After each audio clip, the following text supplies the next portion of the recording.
Hello, everyone. Sorry to keep you waiting for a few minutes. We're doing a little bit of a check-in with on making sure everybody's clear to come in terms of health. Anyway, thank you all for being. Please sit down. Please sit down. I keep forgetting this. I see all my Senate colleagues. I'm so unaccustomed to them standing up for me. No reason why they should either. They should be standing for Pat. Pat, you had a great speech. Thank you. Okay, well, Vice President Harris, the Attorney General Garland, and Secretary Mayorkas, I want to thank you for your leadership. And in a moment, I'll be signing into law 3 bills that extend critical support to our law enforcement and first responders and the communities they serve. And I want to thank everyone who worked together to pass each of these bipartisan bills, emphasize bipartisan bills.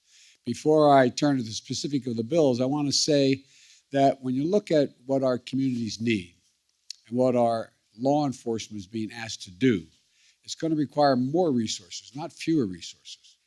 That's why my administration is investing in the community policing we know works and the training and partnership the law enforcement and our communities have requested. And in community-based programs and interventions that can stop violence before it starts. Think about what we ask a police officer. We ask them everything from counselors to law enforcement officers to the fit folks who have to take down the bad guy. I mean, everything in between. And so just this morning, the Department of Justice released a significant new investment in community policing through community-oriented police services. Everything has an acronym. It's called COPS program. These grants, which total nearly $140 million, will go to 183 law enforcement agencies and allow them to fund over 1,000 new law enforcement positions and to fund other initiatives to build legitimacy and trust in communities, to address gun violence and other violent crimes, and to combat hate and domestic extremism, and to enhance the response to people in crisis. In addition, this announcement, along with the historic funding of the American Rescue Plan, means communities have the resources now available for the community violence intervention more than they've ever had before.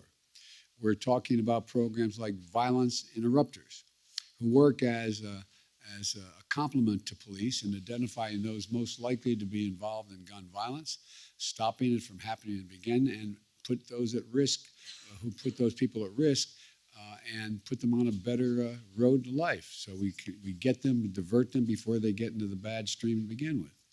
And I want to thank the folks in front of me for doing that. And I want to thank the Attorney General Garland, for leading these efforts as well. Today's investment and the bills that I'm about to sign share a goal of helping law enforcement officers and first responders be the protectors and the partners our communities need.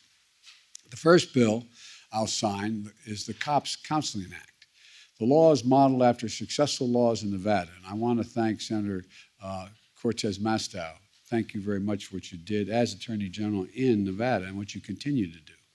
My good friend, Senator Leahy, who's been working on these things for a long time, and Todd Young and Tom Tillis, Representative David Trone, and Russian Thaler.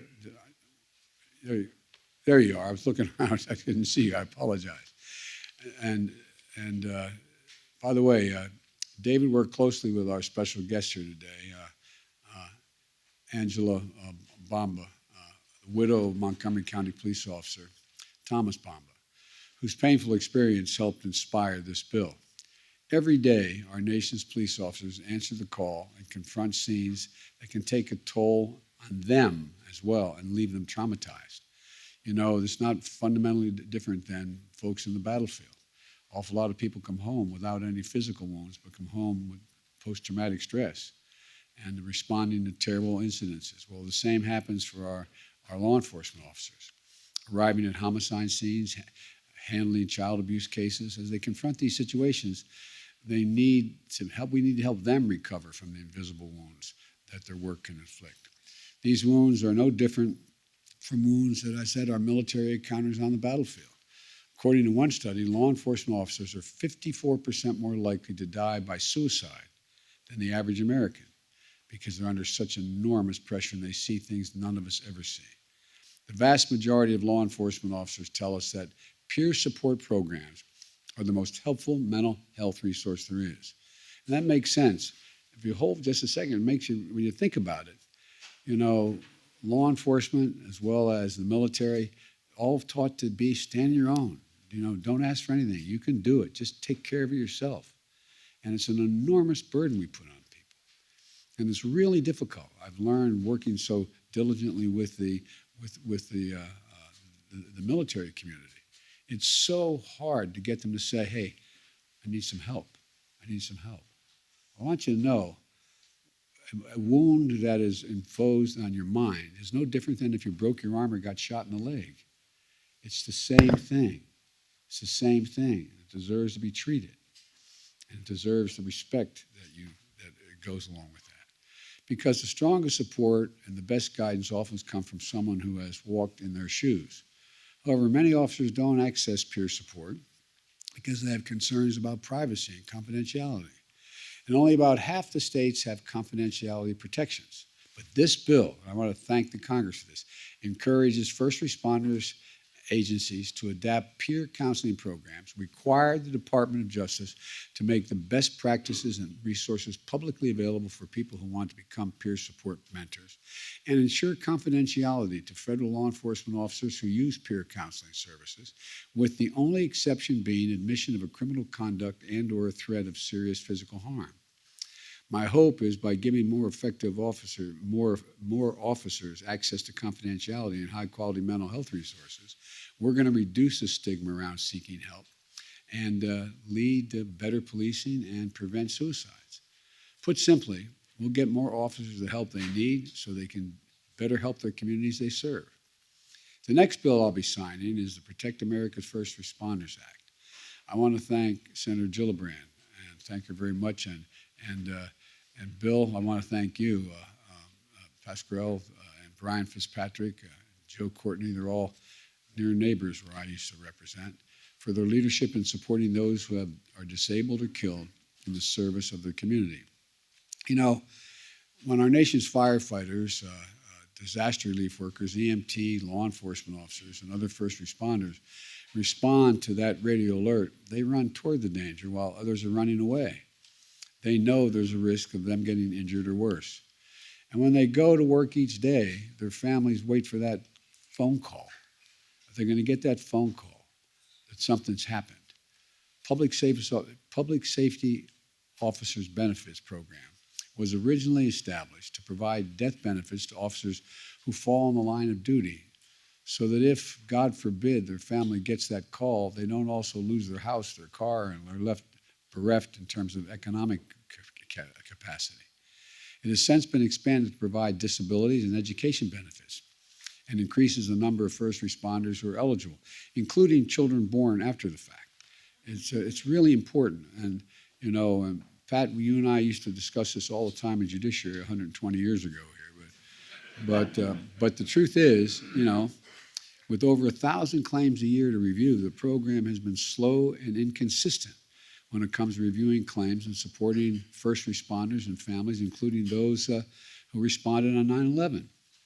The law has to change, and you're doing that. You're changing the law to do that. And it's going to make sure this program processes claims more quickly and speeds up payments, makes clear the public safety officers who are acting in an emergency situation, no matter the jurisdiction, are covered, and broadly defines what it means to be permanently disabled. Before this law, first responders permanently disabled in the line of duty were only eligible for benefits programs if they could never again perform any of the compensated work that they performed.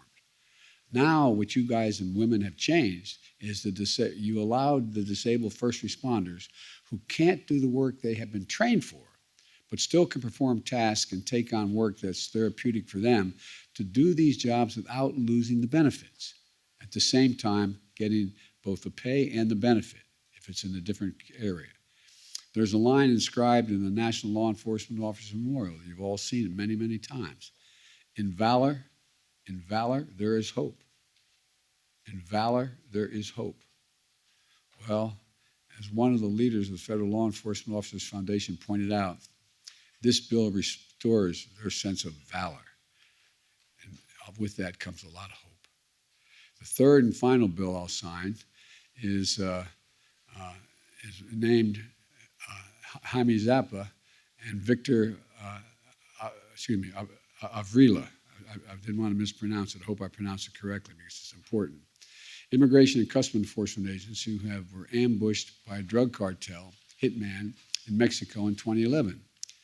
The assailants tried to pull Agent Zappa from the driver's seat of the vehicle and shooting him 6 times. And Agent Avila, despite having been shot, was able to push Zappa's leg down on the accelerator and escape the attack. Unfortunately, Agent Zappa later died of his wounds. That tragedy was compounded by another tragedy, a miscarriage of justice. The murder convictions against the 2 killers responsible for the murder were overturned on appeal. It was overturned because the law didn't make clear that the Department of Justice can prosecute anyone who kills or attempts to kill a federal law enforcement officer outside the United States. Thankfully, the murderers remain in prison, being convicted of other incidents stemming from that same incident. But this bill is going to protect agents serving abroad and send a message to drug cartels, terrorists, and criminals wherever they operate, that if you attack our agents, you will not escape our justice. I want to thank Senator Coons and Senator Cornyn for that legislation, and Representative Henry Kabor, and Michael McCall, Steve Shabbat, and other leaders for their leadership on this bill. In just a minute, I'll sign these bills, and they're good and important bipartisan bills. But I want to thank the International Association of Chiefs of Police, the Fraternal Order of Police, and the National Organization of Black Law Enforcement Officers and other law enforcement organizations that have been constructive players in negotiating over meaningful police reform. So I'm asking the bipartisan leaders here today to come together with them, as you've done before, to finally pass the George Floyd Justice of Policing Act. But that's next. And now I want to sign each of these bills. God bless you all, and may God protect all our law enforcement officers and first responders throughout the nation. Thank you. I'm going to sign these bills.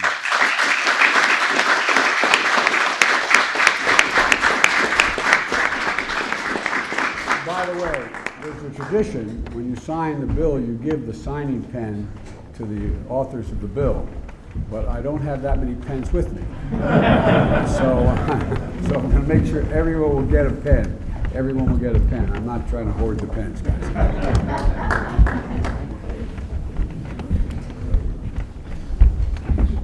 Okay.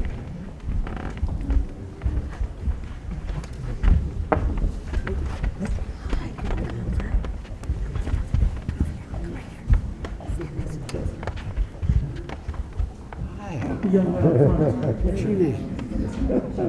Nice to meet you. How old are you?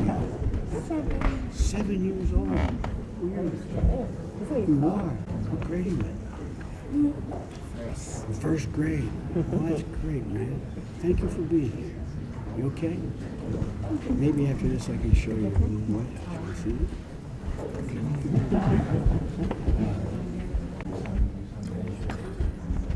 Okay. Here we go.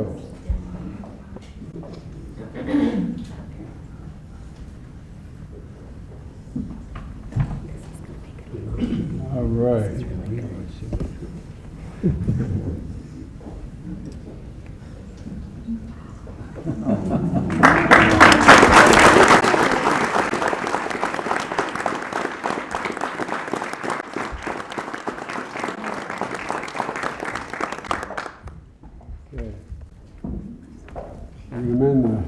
I'm not going to do that.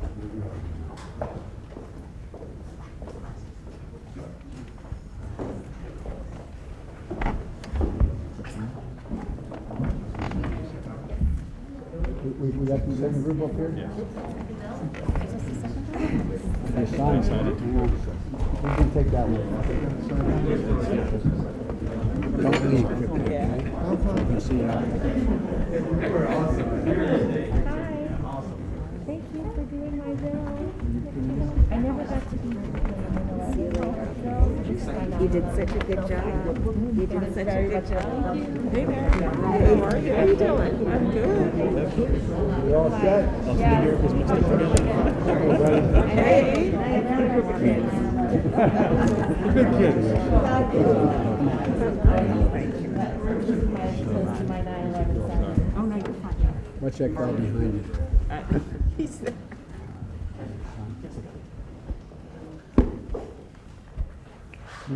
God bless you, All right, Mr. thank you, President. thank you, thank you, thank you. God bless you. All right, now I'm gonna sign the third bill. Okay. I got a second. Oh.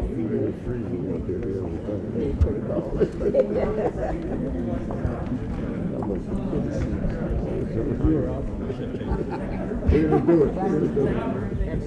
Thank you, thank you. Okay. Congratulations. Thank you very much. Thanks for your work.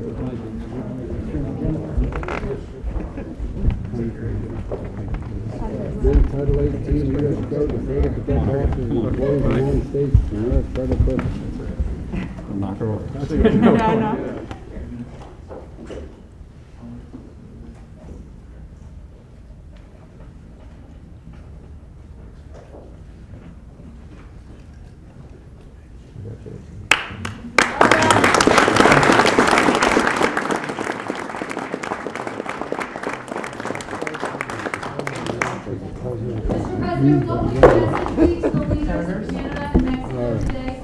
Ladies and gentlemen, please remain in your seats while the president departs. Thank I you. meet with all the leaders. So thank you all so very, very much. Thank you. Take care. Hope you guys can stick a minute for this to say hello. Thanks.